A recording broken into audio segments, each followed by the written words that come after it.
sommes parfois indifférents, nous nous contentons de notre confort et nous dénigrons parfois les personnes. Le prédicateur de ce matin a déjà parlé d'un sujet important, le mépris et le rejet. Mais vous savez que Dieu ne veut pas que nous adoptions cette attitude, mais veut que nous prenions une nouvelle position. Il veut que nous prions. Mais le problème, c'est quoi? Quand nous prions, nous nous contentons seulement de nous-mêmes. Nous prions pour nous-mêmes. Et il s'agit d'une forme d'orgueil également, de ne prier que pour soi. Nous prions pour notre protection, que nous soyons épargnés du malheur que les autres vivent. Mais le Seigneur veut que nous adoptions une autre attitude, celle de l'intercession. Alors, c'est de cela que je vais parler. Qu'est-ce que la prière d'intercession? Ce n'est pas seulement dans notre ordre liturgique, dans nos cultes, que nous devons seulement intercéder, chers amis. Mais l'intercession doit faire partie de notre vie de prière quotidienne, de notre vie de prière personnelle. Alors, qu'est-ce que l'intercession? L'intercession, c'est une prière qui consiste à laisser ses propres sujets, ses propres problèmes personnels et s'occuper des problèmes d'autres personnes. Ça peut être la situation d'un pays, d'une église, de la famille, etc., etc. C'est se tenir à la brèche par rapport à la situation d'une autre personne. Quand on intercède, on prend le fardeau des autres personnes. Chers amis, l'intercesseur est comme un avocat qui plaide devant Dieu la cause d'une autre personne. Alors, dans ces conditions, nous devons mieux comprendre la pensée de Dieu par rapport à la prière d'intercession. Si certains problèmes, certaines situations continuent de miner notre Église, notre société, notre pays et même le monde, c'est parfois parce que nous n'intercédons pas, ou bien nous le faisons très peu. Alors, nous devons comprendre que l'intercession fait partie de la volonté de Dieu. Dieu veut que nous prions, que nous intercédions. Et je vais lire seulement 2 références dans cet exposé. La première référence se trouve dans le livre d'Ézéchiel. Ézéchiel 22, verset 30. Ne vous gênez pas, je vais vous le lire. Ézéchiel 22, verset 30. Je cherche parmi eux un homme qui élève un mur, qui se tienne à la brèche devant moi, en faveur du pays, afin que je ne le détruise pas, mais je n'en trouve pas. Nous comprenons donc que Dieu cherche un intercesseur. La volonté de Dieu, c'est que nous nous mettions à genoux pour intercéder.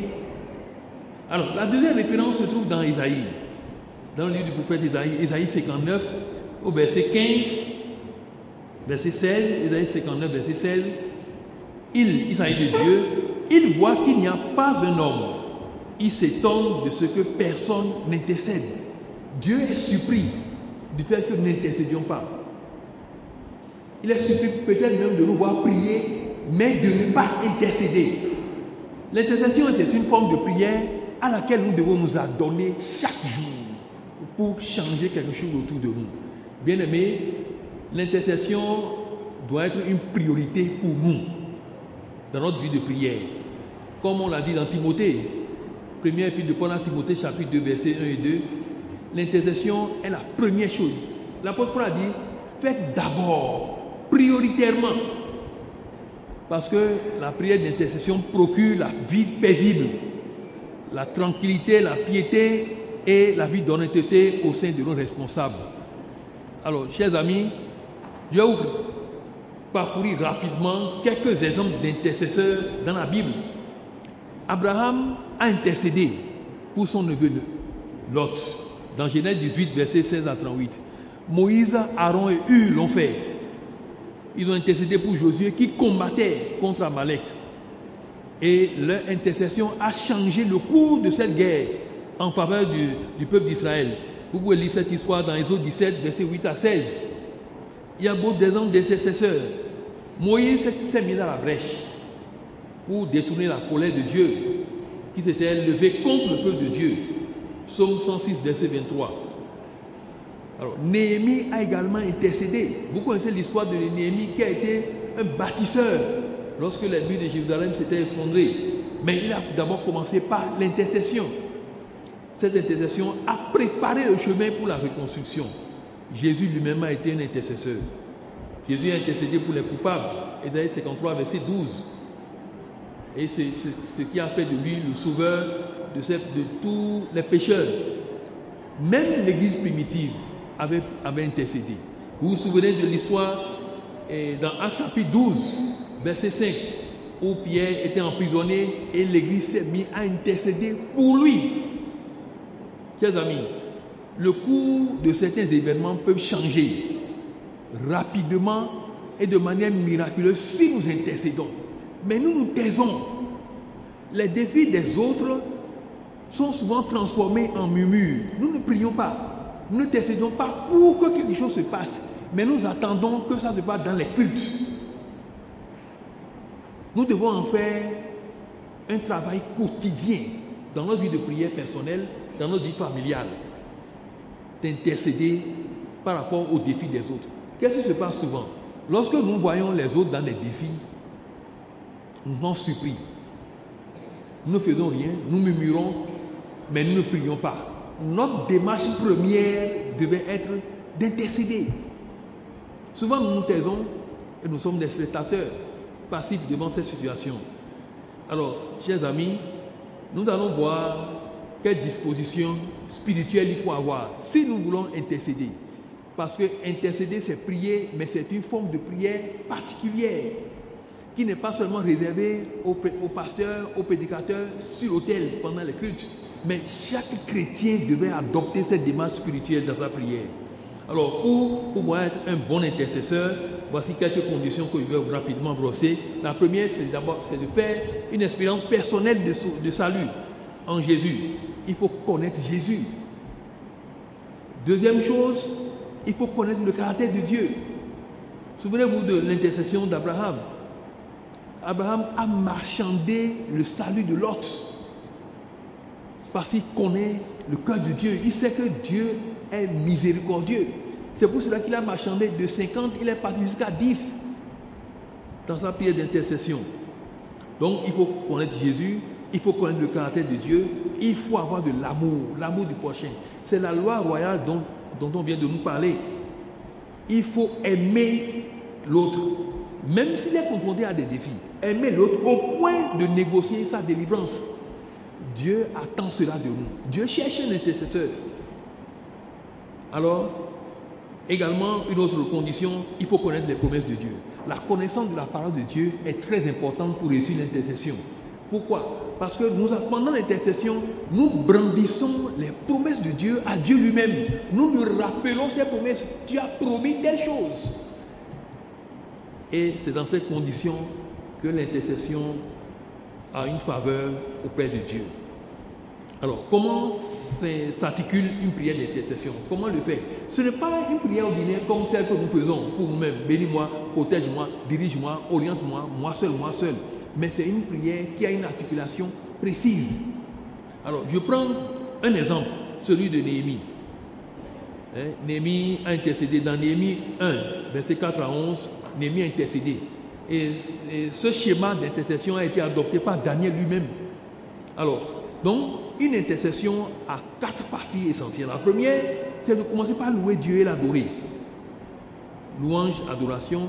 Deuxième partie, on confesse les péchés par identification. Nous nous mettons à la place de l'autre. Celui qui est en difficulté, je me mets dans sa condition. Je me substitue à lui et je présente les péchés comme si j'avais péché. Donc, une confession de péché par identification. Troisième chose, on rappelle les promesses à Dieu lui-même. Et c'est là qu'intervient notre connaissance de la parole de Dieu. L'intercesseur doit bien connaître ce que Dieu a promis. Il faut connaître les promesses de Dieu qui sont relatives à la situation que traverse le pays, l'église, la communauté, une personne, etc., etc. Et les brandir devant le Seigneur. Et c'est après cela qu'on présente les requêtes. Et nous demandons des choses à Dieu. Comme tu as promis des choses, Seigneur, nous te demandons de nous accorder, etc., etc. Chers amis, je ne serai pas long, c'est très bref. J'ai résumé cet enseignement dans une plaquette que j'ai mise à la disposition des diacres qui vont vous l'avancer à 300 francs seulement. L'intercession est importante. Ce n'est pas une prière reléguée seulement à la liturgie des cultes, mais nous devons le faire. Il y a certaines situations que pour lesquelles Dieu attend que quelqu'un se lève. Je l'ai lu dans Ézéchiel. Dieu cherche quelqu'un. Dieu décide d'agir en fonction de notre intercession. Dieu est souverain. Il pourrait agir sans nous consulter. Mais dans sa souveraineté, il nous fait collaborateurs de ses œuvres. Il attend, il cherche quelqu'un qui va intercéder. Et dans Isaïe 59, il s'étonne qu'il n'y ait personne. Nous prions de manière orgueilleuse. Chers amis, c'est cela. Nous ne prions que pour nous-mêmes. Et quand il y a des situations qui nous entourent, nous prions pour que nous en soyons épargnés. Tant pis pour les autres. Que le Seigneur nous aide à nous lever dans l'intercession pour modifier le cours de certains événements, que ce soit au sein de notre Église, que ce soit au niveau de nos dirigeants, que ce soit dans la société. L'année scolaire est déjà là, mais il y a des situations qui peuvent guetter cette année scolaire. Par exemple, nous devons intercéder pour cela, pour que les revendications des uns et des autres soient satisfaites. Prions et réclamons auprès de Dieu sa bonté qui pourvoit nos besoins. Prions pour que les besoins soient pourvus à chaque niveau, que ce soit au niveau des gouvernants de part et d'autre. Ça, c'est un exemple d'intercession que nous devons faire à la veille de cette rentrée. Et par rapport à notre Église, par rapport à notre pays, il y a des situations qui sont là. Par rapport au monde, il y a des choses qui se passent, qui sont des choses négatives. Dieu attend quelqu'un. Dieu veut que nous levions pour intercéder. Et lorsque l'armée d'intercesseurs va se lever dans notre pays, vous verrez avec joie qu'il y a des situations qui vont changer de manière extraordinaire. Que le Seigneur vous bénisse. Amen. Merci, pasteur. Je crois que le pasteur a relevé tous les défis. Un quart d'heure. En principe, nous devons aller jusqu'à midi. Il pose des questions. Oui. D'habitude, on ne savait pas que ce serait. Donc, nous allons prendre des questions. Et pour gagner du temps, en votre nom à tous et au mieux, je remercie le pasteur. Donc, si vous prenez la parole, posez des questions plutôt pour qu'on gagne du temps. On va s'organiser en commençant par ma gauche, peut-être. On va prendre 2 ou 3 questions, puis ensuite, voilà. On commence par Joie Divine. Je vais faire le secrétariat en même temps. Oui. Bon, allez-y, posez votre question. Tout à l'heure, le pasteur disait que pour une intersection bien faite, ça doit, pour toi, être couplé de 4 nuances. La première nuance, moi, deuxième, confession de péché. La troisième, il faut connaître les problèmes de l'intéressé. Donc la quatrième, il nous rappelle ça encore, c'est le débat. Ok.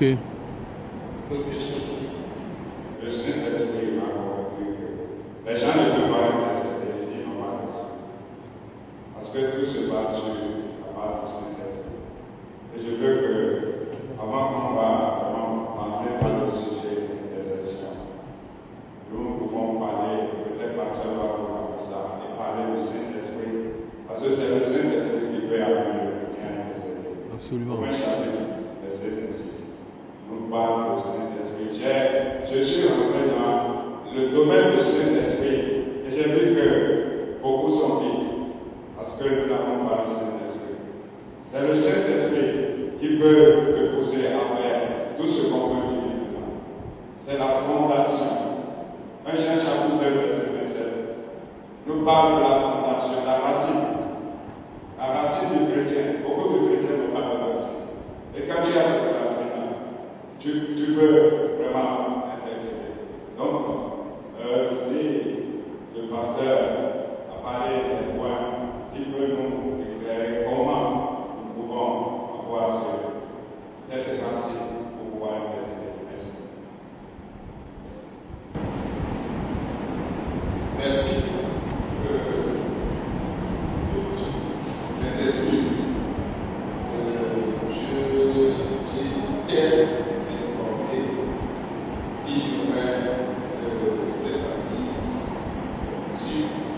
prière. C'est vrai que la dernière fois, il y avait déjà une chose. Ça n'avait pas été bien élargi. Aujourd'hui, je me suis appelé pour avoir plus d'explications, plus de compréhension sur la prière. C'est vrai, la prière d'intercession est aussi une prière, mais je m'attendais à un approfondissement sur la prière d'un rapport de la part du pasteur. Et je sais qu'il y a une prière d'intercession. Il y a ce que nous appelons aussi bien prière d'intention. Et dans un exposé que nous avons eu à suivre, ça a été de 20 ans, il y a aussi ce qu'on appelle prière flèche. Je ne sais pas si le frère Emmanuel Niambi, ça va faire. Dites-moi, ça va faire. C'était les deux. La question est c'est-à-dire, je m'attendais à des explications sur la définition de la prière même. La prière, avant de rentrer dans la marche d'intercession. Je suis fait. Merci. Je crois qu'on va.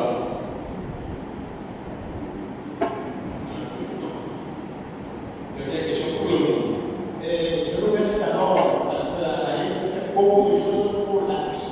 Il n'y a pas que la prière que le pasteur a fait, il y a beaucoup de choses. Il y a la prière, l'importance de la prière radicale que le pasteur a écrit, a exposé.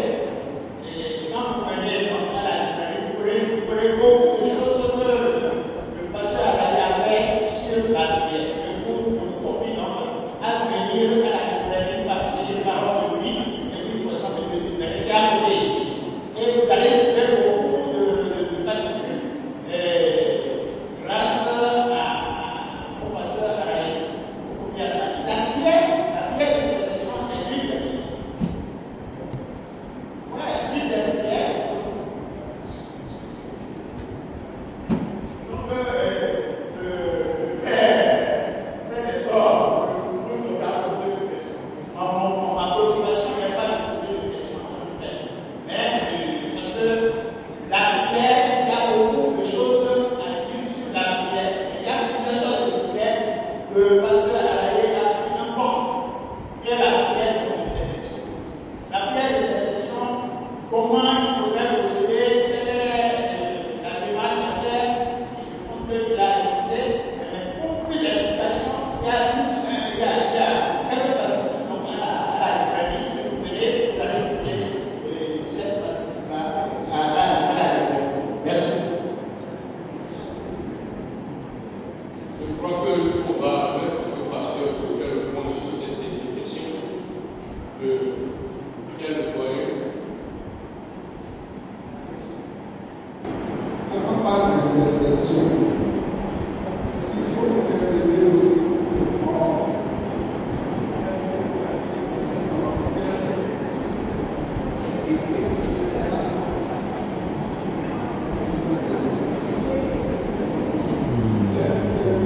prière pour les morts? Est-ce que c'est raisonnable?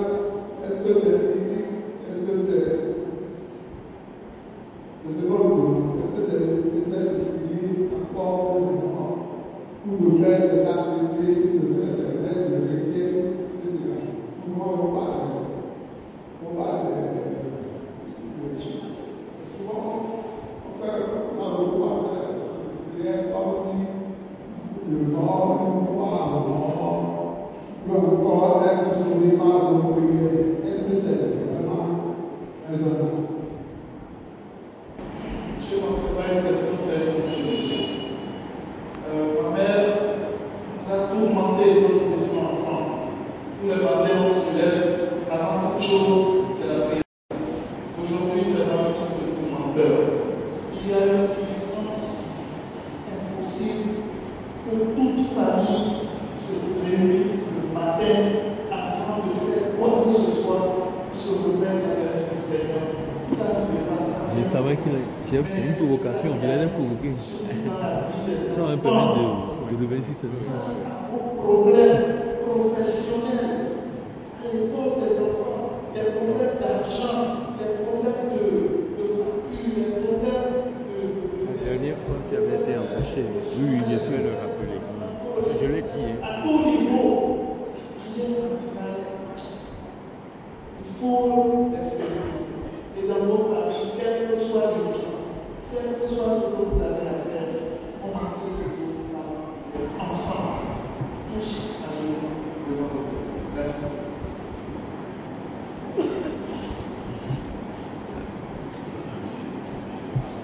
La dernière personne, je crois. Oui, je crois.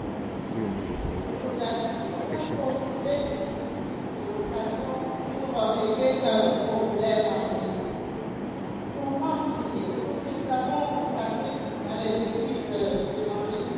Une manière de prier, tout le monde prie ensemble au même moment, à haute voix, avec la tâche, avec beaucoup de bruit. Et ça, c'est tel aujourd'hui dans notre église méthodiste. De faire comme le pasteur de la méthodiste, est-ce que cette manière de prier est une bonne manière? D'accord. Merci.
Merci. On va laisser le pasteur répondre à cette série de questions et on reprendra. Nous avons une demi-heure. Merci. Je devrais être ici à une séance déjà et j'étais indisposé. Le Seigneur permet que je sois là pour que ce vide soit comblé. Alors, je vais profiter pour parler de la prière. Et pour ceux qui veulent suivre l'approfondissement, le frère est connecté. Voilà. Alors, la prière, comme on le dit souvent, c'est un dialogue avec Dieu. Nous parlons avec chaque fois que quand je change avec Dieu, c'est une prière. Et Dieu nous appelle à prier. Et d'ailleurs à prier sans cesse. C'est l'instrument de communication par lequel nous communions avec lui. Nous l'adorons, nous lui présentons nos joies, nos peines, et nous lui disons nos intentions, etc., etc. Donc sans la prière, un chrétien ne pourrait pas survivre. Ce n'est pas possible. Donc c'est pour parler là de l'importance de ce que c'est que la prière. Alors, il existe plusieurs formes de prière. La prière peut se faire au niveau personnel. Et si vous allez voir dans Matthieu 6, c'est de cela qu'on en parlait. Elle peut être une prière en groupe, en famille, Matthieu 18, là où 2 ou 3 s'assemblent, je suis là. Ça peut être également une prière collective, en plus grand groupe. C'est ce que nous venons de faire tout à l'heure, au cours du culte. On a prié à un moment donné dans le culte. Alors, chers amis, le destin de toute prière, c'est l'exaucement. Mais il se fait que, malheureusement, parfois, nos prières ne sont pas exaucées. Parce qu'on prie sans la crainte de Dieu, nous prions sans foi, nous prions et ne sommes pas persévérants. Alors, ça signifie quoi? Dieu ne s'occupe pas des paroles que nous lui adressons simplement pour dire que nous prions. Et c'est là où il y a le problème. Dieu s'intéresse à celui qui prie. La vie de celui qui prie compte beaucoup pour sa prière. Le caractère de celui qui prie compte beaucoup. Souvent, nous citons Matthieu 7,7. Demandez. On fera quoi? Demandez, cherchez, frappez. Voilà. Donc nous pensons que c'est une clé facile, une clé magique. Allez lire le verset 6. Matthieu 7, verset 6. Je vais vous lire ça. Donc vous n'avez pas vos Bibles juste à côté. Matthieu 6, 6. Pour vous montrer que prier, ce n'est pas seulement dire des paroles. Prier, c'est manifester son caractère. Matthieu 7, verset 6, qui dit ceci. Ne donnez pas les choses saintes aux chiens et ne jetez pas vos perles devant les pourceaux, de peur qu'ils ne les foulent aux pieds et ne se retournent et ne vous déchirent. Vous avez bien entendu, hein? Ne donnez pas. Et c'est juste après ça qu'on dit, on nous dit, demandez. Le caractère compte beaucoup dans la prière de celui qui prie. Alors ça signifie quoi? Quand quelqu'un se met à genoux pour prier et commence par émettre des sons ou bien des paroles, Dieu n'écoute pas d'abord ce qu'il dit, mais il dit qui prie. Et c'est pour ça qu'on a des problèmes d'exaucement, de manque d'exaucement de prière.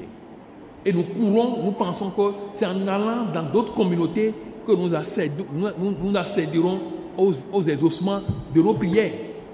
C'est l'erreur que nous faisons. Alors, donc nous comprenons donc que le caractère compte, la foi compte, la crainte de Dieu compte, la persévérance compte dans la prière. Ce n'est pas seulement des paroles qu'il faut adresser. Alors, l'autre problème qui a été posé comme question, c'est comment prier. Et on fustige les prières à haute voix. Mais nous oublions qu'on peut faire toutes sortes de prières possibles. La prière peut se faire de manière silencieuse. C'est autorisé. C'est biblique. La prière à voix basse est autorisée. C'est biblique. La prière à haute voix est autorisée. C'est biblique. C'est-à-dire, pourquoi voulons-nous nous focaliser sur une seule forme de prière pour dire ça, c'est ce qui convient à l'église méthodiste? Non, nous ne sommes pas que méthodistes. Nous sommes d'abord chrétiens. Un chrétien est un évangélique. Ceux que nous appelons l'église évangélique là, c'est à tort que nous les appelons évangéliques. Nous sommes aussi évangéliques. Le prédicateur vient de prêcher l'évangile tout à l'heure. Nous sommes évangéliques. Pourquoi vous voulez donner le titre d'évangélique à d'autres personnes et nous excluons de ce titre? Nous sommes évangéliques, nous sommes purement bibliques. Et quand c'est la Bible accepte tout. Toutes les formes de prière. Quelqu'un a prié dans le ventre du poisson. Vous vous souvenez de ça? Dans le ventre du poisson. Alors, on peut prier à haute voix. Allez lire dans le livre des Actes, vous verrez ça. Actes chapitre 4, versets 24 à 30. Ils ont élevé la voix. Tous ensemble. La Bible souligne ça, tous ensemble. C'est possible. Alors, donc, ce qu'il faut corriger peut-être là, c'est les exagérations, les excès, les débordements qu'il faut contrôler. Alors, chers frères et sœurs, je ne veux pas aller encore plus profond que ça, à moins que vos questions me poussent à le faire. Mais sachons que nous qui parlons de prière, est-ce que nous prions? Est-ce que tu pries toi-même, mon frère? Ne sommes-nous pas paresseux à prier? Regardez notre vie de prière. Une vie de prière morte, sèche. On ne prie pas, on prie peu. Et nous voulons parler de prière. Nous ne prions pas pour nous-mêmes. On n'a pas une vie de prière personnelle. Nous ne prions pas en famille. Le frère Emmanuel vient de le dire. Combien de familles prient encore aujourd'hui? Au jour d'aujourd'hui. Combien de familles prient fidèlement? Combien de personnes se sacrifient? Combien de personnes ont encore l'amour pour la prière, le temps pour la prière? Je ne veux pas du temps, hein? Le temps pour la prière. Alors, nous devons corriger ces choses et nous ramener nous-mêmes à la parole de Dieu. Retournons la parole pour qu'on soit réinstruit par rapport à la prière. J'ai simplement dit des choses superficielles par rapport à la définition de la prière elle-même. Alors, donc, Dieu n'écoute pas nos paroles seulement, Dieu écoute notre caractère. Dieu écoute notre foi. Dieu écoute notre foi. C'est ça que Emmanuel vient de prêcher. Cette femme a prié son caractère, elle a prié sa foi. Elle n'a pas prié des paroles. Le Saint-Esprit nous aide. Sans le Saint-Esprit, on ne peut rien faire. Dans notre intercession, selon Romains chapitre 8, le Saint-Esprit vient à notre secours. Nous ne savons pas prier. Donc la communion avec le Saint-Esprit est incontournable, nécessaire. On ne peut pas prier dans la chair. Dans Matthieu 26, lorsque les disciples ont suivi Jésus dans le jardin de Gethsémani pour prier, alors ils n'ont pas pu supporter. Jésus s'est levé, s'est tourné vers eux pour dire, mais une heure de prière, vous n'avez pas pu supporter. Et il a ajouté, la chair est faible, mais quoi? L'esprit est disposé. Donc, si quelqu'un veut s'évertuer par sa propre volonté dans la chair, de se réveiller dans la prière, il va échouer.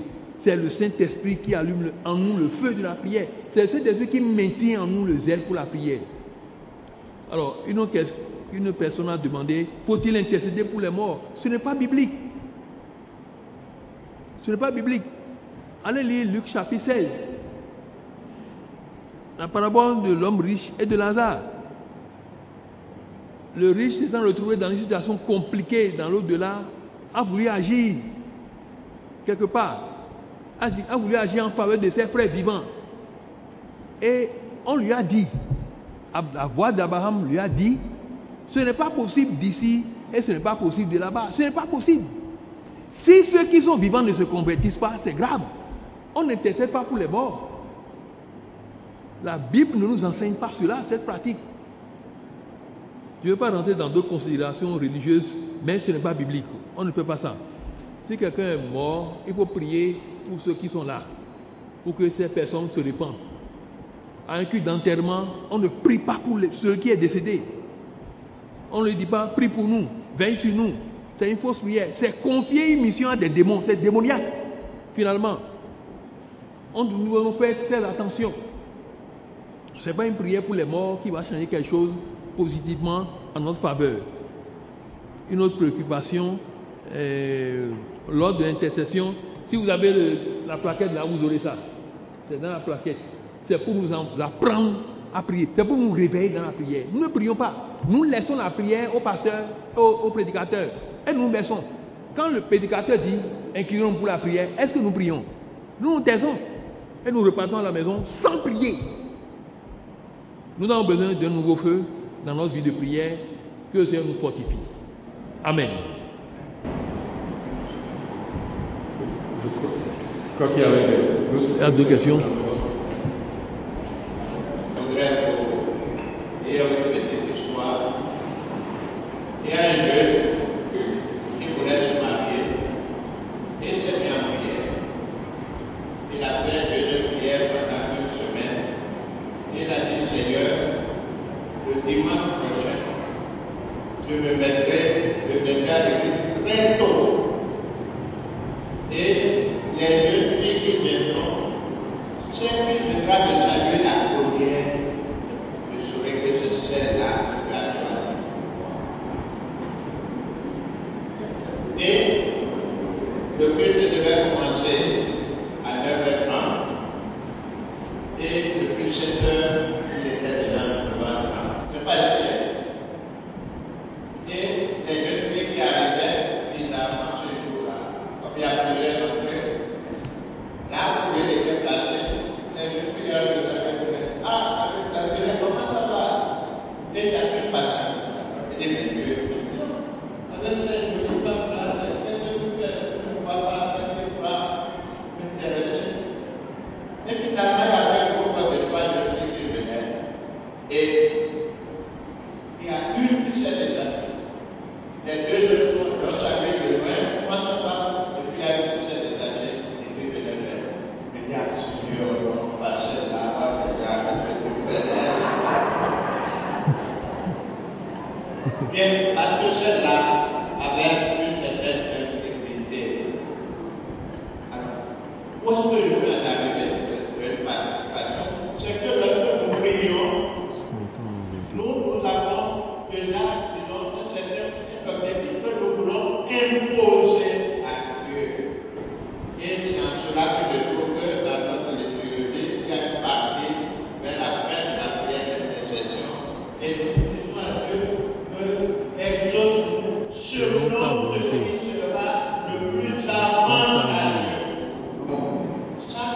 les gens beaucoup de vues.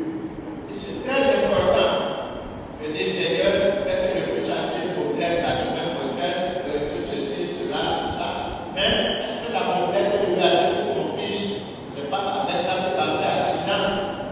Le Seigneur portera de ça et empêche l'exaucement de cette prière-là. Donc, ça, il va attirer l'attention sur les autres, sur cet aspect très important de ma vie. Je reviens à votre émission sur le problème politique en Afrique.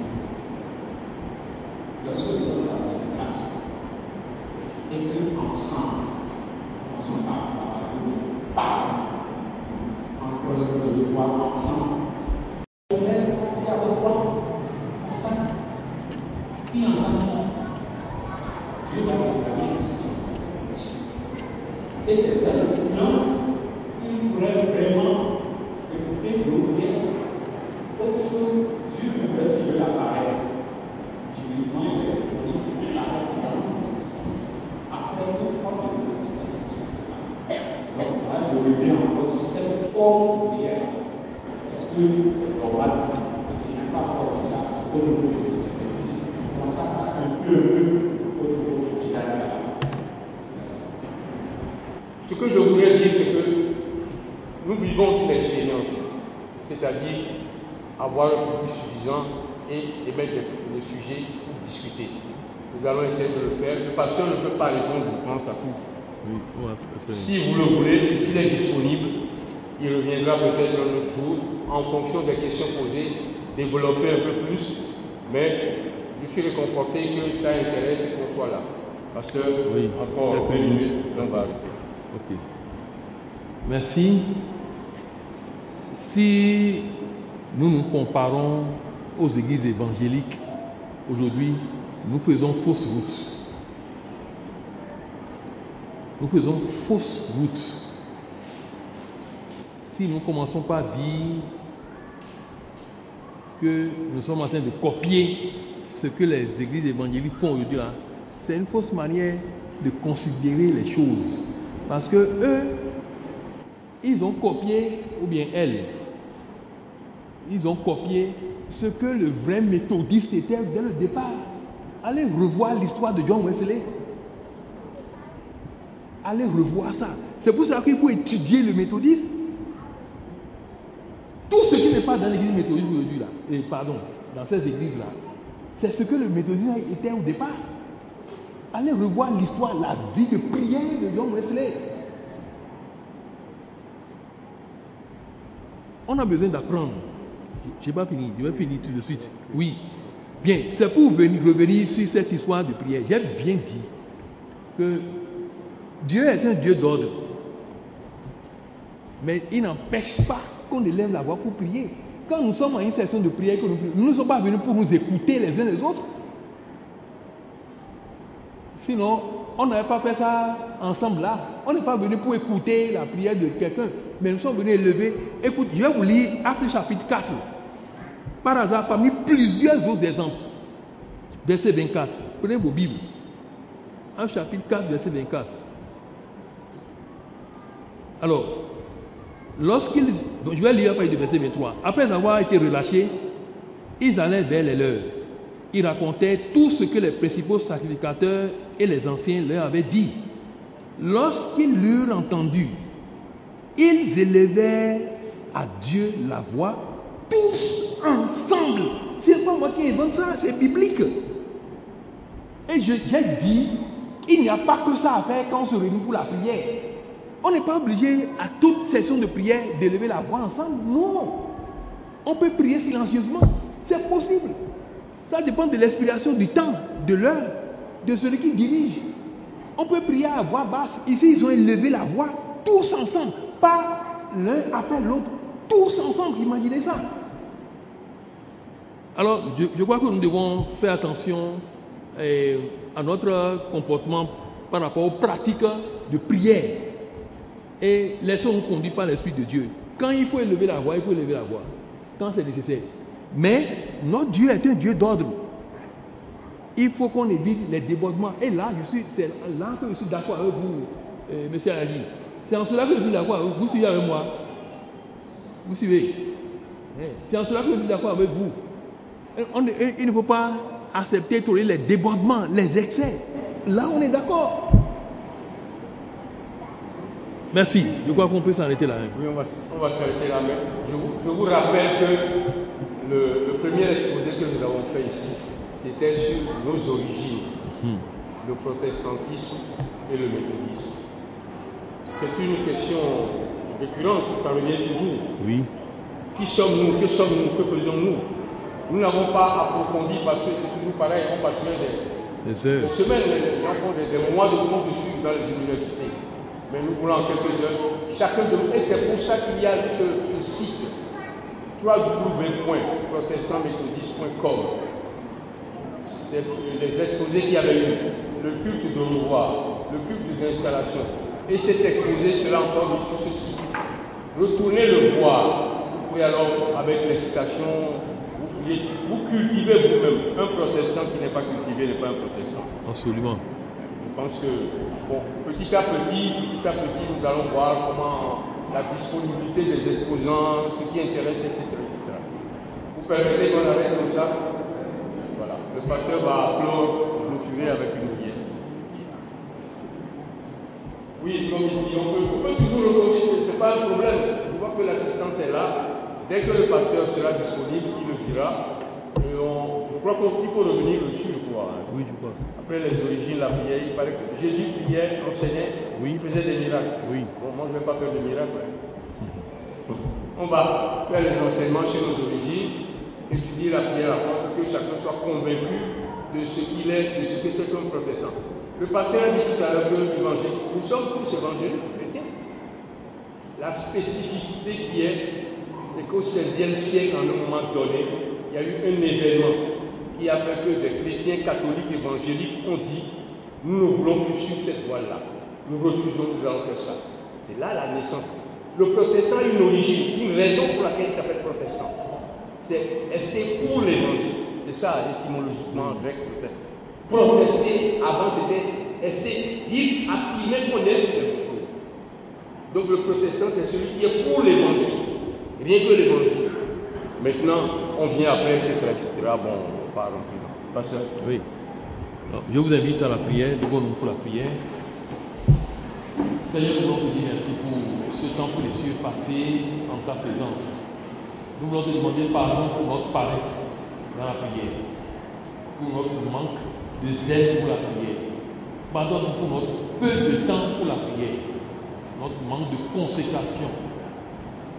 Et nous voulons te confier nos vies et nous prions que par l'aide de ton Esprit Saint, que quelque chose se passe en nous. Seigneur, allume ce feu de prière dans nos vies, afin que nous puissions agir conformément à ta volonté. Reste avec nous sur nos prières. C'est au nom de Jésus-Christ que nous avons prié. Amen. Et merci beaucoup.